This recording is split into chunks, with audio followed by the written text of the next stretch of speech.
Here's your Storm Track 7 forecast.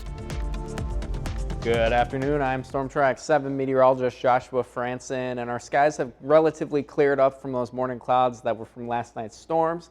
We're going to continue to see mostly sunny skies throughout the day today. As we go further into the afternoon, mainly just a couple high-level clouds moving through. We might see a little bit more later in the afternoon by around 4 to 6 p.m. or so, but these will quickly move on out of our area overnight tonight. We'll be left pretty much mostly clear throughout the entirety of the night before maybe a couple patches of high-level clouds here and there. But moving into Saturday morning, we're going to be clear to start off the day, and then as we go further throughout the day, we'll start to see more clouds move in from the west, and these will continue to build in. But otherwise, mostly sunny throughout Saturday until later on in the evening, we'll be mostly cloudy, and then those clouds will quickly move on out for the rest of the night into Sunday morning. So overall, very pleasant night tonight and tomorrow night, but it will be feeling just a little bit cooler out there, start to feel more fall-like with these northerly winds, especially because we have gusts up to 25 miles an hour today, otherwise sustained at 10 to 15 miles an hour. But they'll taper off into the evening, and it'll be a nice night overall for any Friday night activities, and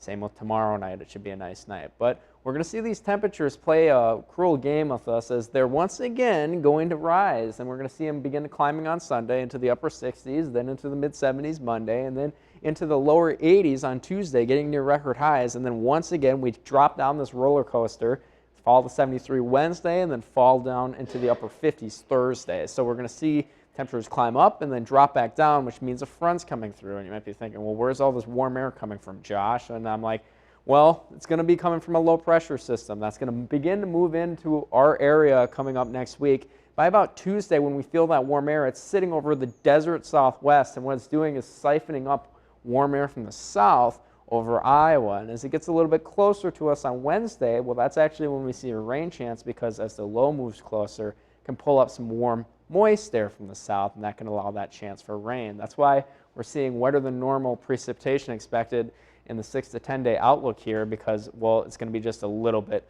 wetter than normal with that low arriving, and of course that moisture from the Gulf of Mexico arising. But overall for today, we'll remain dry. Temperatures sitting in the upper 50s, lower 60s, mostly sunny skies.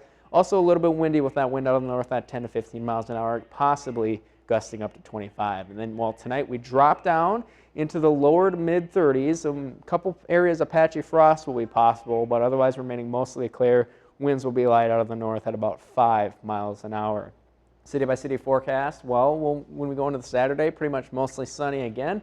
Temperature is a little bit cooler, sitting in the upper 50s, lower 60s, and then Sunday we get a little bit warmer because that sunshine can fully break through and we're just left completely sunny. Waterloo in the upper 60s, most areas sitting in the mid 60s, and then Dubuque in the lower 60s, just a little bit cooler. And then on the 10-day forecast, well, we see those temperatures begin to increase and the winds begin to kick out of the south on Sunday, Monday, and Tuesday, and those temperatures rise. But then on Wednesday, we see them drop off a little bit, and we see that 40% chance of rain move into the area, and that's front moving through to give us that chance at some more rainfall. And then, well, we dry out for Halloween, partly cloudy skies, and mostly cloudy Friday, and then maybe some more rain trending next week along with that time change.